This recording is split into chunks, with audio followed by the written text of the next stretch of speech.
Hi welcome all to let's use edu tips. എല്ലാ PSC ഉദ്യോഗാർത്ഥികൾക്കും let's use edu ടിപ്സിലേക്ക് സ്വാഗതം.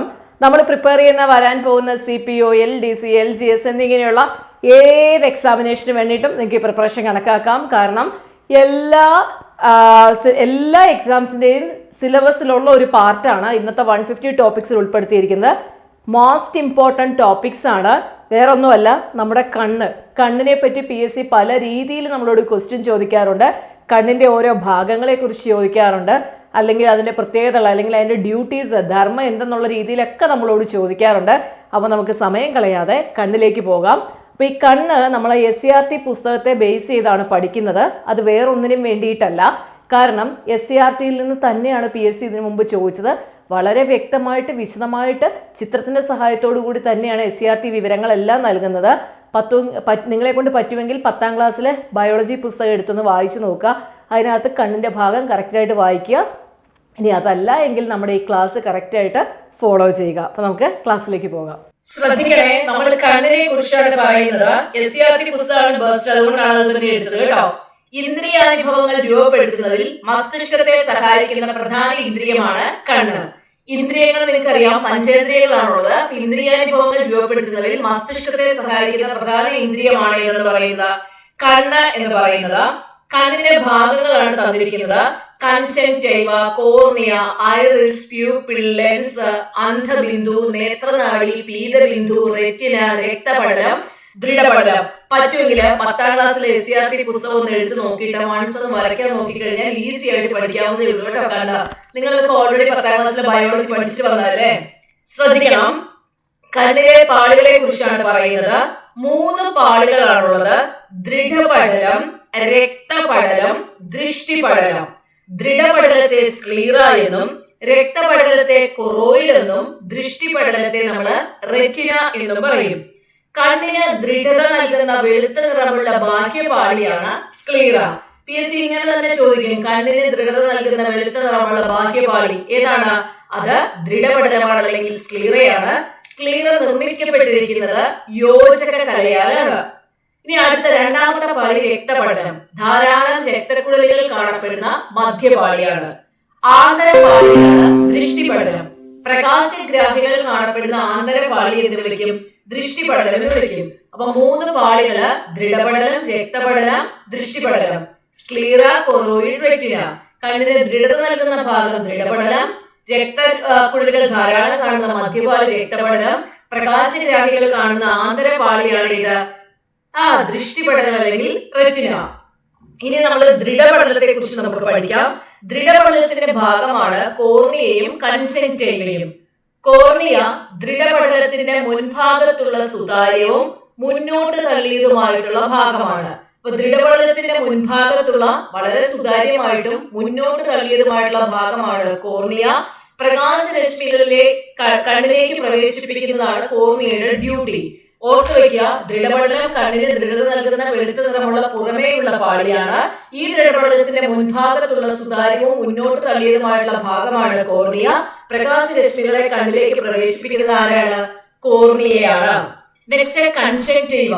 ദൃഢപടലത്തിന്റെ മുൻവശത്ത് കോർണിയ ഒഴികെയുള്ള ഭാഗങ്ങളെ ആവരണം ചെയ്തിരിക്കുന്ന സ്ഥലമാണിത് കൺജങ്ക്റ്റൈവ. ദൃഢപടലത്തിന്റെ മുൻവശത്ത് കോർണിയ ഒഴികെയുള്ള ഭാഗങ്ങളെ ആവരണം ചെയ്ത് സംരക്ഷിക്കുന്ന സ്ഥലമാണ് കൺജങ്ക്റ്റൈവ. അപ്പൊ നിങ്ങൾ ദൃഢപടലം അല്ലെങ്കിൽ റെറ്റിന, സ്ക്ലീറ എന്താണെന്ന് പഠിച്ചു അല്ലെ. ദൃഢപടലത്തിനകത്ത് നമ്മൾ പറയുന്നത് എന്താണ്? 2 പാർട്ടാണ്, കോർണിയയും കൺജങ്ക്റ്റൈവയും. അതങ്ങനെ പഠിക്കുക. ഇനി മധ്യപാളിയാണ് രക്തപടലം. രക്തപടലത്തിന്റെ ഭാഗങ്ങളാണ് ആരൊക്കെ? ഐറിസ്, അതുപോലെ തന്നെ എന്ത് വരുന്നുണ്ട്? പ്യൂപ്പിൾ വരുന്നുണ്ട് അല്ലെ. കോർണിയയുടെ പിൻഭാഗത്തായി കാണുന്ന രക്തപടലത്തിന്റെ ഭാഗമാണ് ഐറിസ്. കോർണിയയുടെ പിന്നിലായിട്ടാണ് ഐറിസിന്റെ ഭാഗം. മെലാനിൻ എന്ന വർണ്ണവസ്തുവിന്റെ സാന്നിധ്യം ഇരുണ്ട നിറം ഇതിന് നൽകുന്നു. ഇനി പ്യൂപ്പിൾ, ഐറിസിന്റെ മധ്യഭാഗത്തുള്ള സുഷിരം, നമ്മൾ കൃഷ്ണമണി എന്നൊക്കെ പറയും. ഐറിസിന്റെ മധ്യഭാഗത്തുള്ള സുഷിരമാണ്. പ്രകാശ തീവ്രതയ്ക്കനുസരിച്ച് ഇതിന്റെ വലിപ്പം ക്രമീകരിക്കപ്പെടുന്നു. PSCക്ക് വേണമെങ്കിൽ ഇത് പ്രസ്താവനയായിട്ടും ഒക്കെ ചോദിക്കാം കേട്ടോ. അടുത്തത് നമ്മൾ പറഞ്ഞ അവസാനത്തെ പാളി ഏതായിരുന്നു? റെറ്റിന അല്ലെങ്കിൽ ദൃഷ്ടിപടലം. പീതബിന്ദു, അതുപോലെ തന്നെ അന്ധബിന്ദു. ഇത് രണ്ടും ദൃഷ്ടിപടലത്തിന്റെ ഭാഗമാണ്. നമ്മൾ ആദ്യമേ പറഞ്ഞു, പ്രകാശഗ്രാഹികൾ കാണപ്പെടുന്ന ഭാഗമാണ്. റെറ്റിനയിൽ പ്രകാശഗ്രാഹി കോശങ്ങൾ കൂടുതലായി കാണപ്പെടുന്ന ഭാഗമാണ് പീതബിന്ദു. പ്രതിബിംബത്തിന് ഏറ്റവും തെളിമയുള്ളത് എവിടെയാണ്? പീതബിന്ദു അല്ലെങ്കിൽ യെല്ലോ സ്പോട്ടിലാണ്. റെറ്റിനയില് പ്രകാശഗ്രാഹി കോശങ്ങൾ കൂടുതലായി കാണപ്പെടുന്ന ഭാഗമാണ് പീതബിന്ദു. റെറ്റിനയിൽ നിന്ന് നേത്രനാടി ആരംഭിക്കുന്ന ഭാഗമാണ് അന്ധബിന്ദു. ഇവിടെ പ്രകാശഗ്രാഹികൾ ഇല്ലാത്തതിനാൽ കാഴ്ചയില്ല. PSC ചോദിച്ചിട്ടുണ്ട് കാഴ്ചയില്ലാത്ത ഭാഗം ഏതാണ്? ബ്ലൈൻഡ് സ്പോട്ട് അല്ലെങ്കിൽ അന്ധബിന്ദുവാണ്. ഇനി നമുക്ക് കണ്ണിനെ കുറിച്ച് പഠിക്കുമ്പോൾ അറിയേണ്ട കാര്യങ്ങളാണ്. ലെൻസ് സുതാര്യവും ഇലാസ്തികതയുള്ളതുമായ കോൺവെക്സ് ലെൻസ് ആണ് കണ്ണിലുള്ളത്. അപ്പൊ കണ്ണിലെ ലെൻസ് മിക്കവാറും ചോദിക്കുന്നതാണ്. കോൺവെക്സ് ആണ് കണ്ണില്. അത് സുതാര്യമാണ്, ഇലാസ്തികതയുള്ളതാണ്. അപ്പൊ സുതാര്യവും ഇലാസ്തികതയും ഉള്ള കോൺവെക്സ് ലെൻസില് ആണ് കണ്ണിലുള്ളത്. സ്നായുക്കൾ എന്ന ചരടുകൾ വഴി സീലിയറി പേശികളുമായിട്ട് ബന്ധിച്ചിരിക്കുന്നു. ഇനി എന്താണ് സീലിയറി പേശികൾ?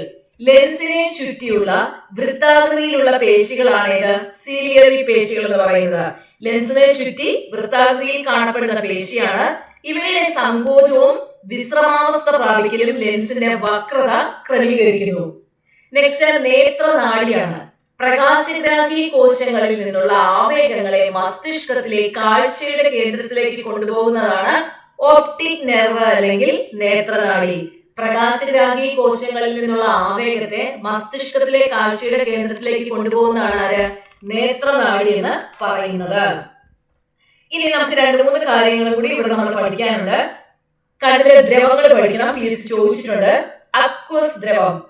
കോർണിയയ്ക്കും ലെൻസിനും ഇടയിലെ അക്വസ് അറയിൽ നിറഞ്ഞിരിക്കുന്ന ജലം പോലുള്ള ദ്രവം. അപ്പൊ ഈ അക്വസ് അറ എവിടെയാണെന്ന് ചോദിച്ചാല് കോർണിയയ്ക്കും ലെൻസിനും ഇടയിലാണ് അക്വസ് അറ. അവിടെ നിറഞ്ഞിരിക്കുന്ന ജലം പോലുള്ള ദ്രവമാണ് അക്വസ് ദ്രവം. ഇത് രക്തത്തിൽ നിന്ന് രൂപം കൊണ്ട് രക്തത്തിലേക്ക് തന്നെ പുനരാഗിരണം ചെയ്യപ്പെടുന്നു. കണ്ണിലെ കലകൾക്ക് ഓക്സിജനും പോഷണവും നൽകുന്നത് എന്താണ്? അക്വസ് ദ്രവമാണ്. നെക്സ്റ്റ് വിട്രിയസ് ദ്രവം. വിട്രിയസ് ദ്രവം കാണുന്നത് ലെൻസിനും റെറ്റിനയ്ക്കും ഇടയ്ക്കാണ്. അക്വസ് കോർണിയയ്ക്കും ലെൻസിനും ഇടയ്ക്ക് കാണും. വിട്രിയസിൽ ലെൻസിനും റെറ്റിനയ്ക്കും ഇടയിലുള്ള വിട്രിയസ് അറയിൽ നിറഞ്ഞിരിക്കുന്ന ജെല്ലി പോലുള്ള ദ്രവം കണ്ണിന്റെ ആകൃതി നിലനിർത്താൻ സഹായിക്കുന്നു. അപ്പൊ ഓർക്കുക, കണ്ണിന്റെ ആകൃതി നിലനിർത്താൻ സഹായിക്കുന്ന ദ്രവം വിട്രിയസ് ദ്രവം. കണ്ണിലെ കലകൾക്ക് ഓക്സിജനും പോഷണവും നൽകുന്ന ദ്രവം ഏതാണ്? അക്വസ് ദ്രവം. ഇത് രണ്ടും നിങ്ങൾ എന്തെയ്യില്ല മറന്നുപോലെ കേട്ടോ. അപ്പൊ ഇതൊക്കെ ഇത്രയുമാണ് എന്തെന്ന് പറയുന്നത് നമ്മുടെ കണ്ണിന്റെ പ്രധാന ഭാഗങ്ങൾ എന്ന് പറയുന്നത്. അപ്പൊ ഇതിനകത്ത് നമുക്ക് അഡീഷണൽ ആയിട്ട് 2 കാര്യങ്ങൾ കൂടി ഓർത്തു വെക്കണം. ഒന്ന് കണ്ണിലെ പ്രകാശ ക്രമീകരണം.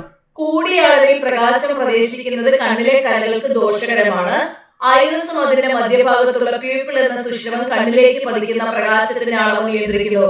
അപ്പൊ ഐറിസും പ്യൂപ്പിളുമാണ് എന്ത് ചെയ്യുന്നത്? കണ്ണിലേക്ക് പതിക്കുന്ന പ്രകാശത്തിന്റെ അളവിനെ നിയന്ത്രിക്കുന്നതെന്നൊന്ന് ഓർത്തു വെച്ചേക്കണം കേട്ടോ.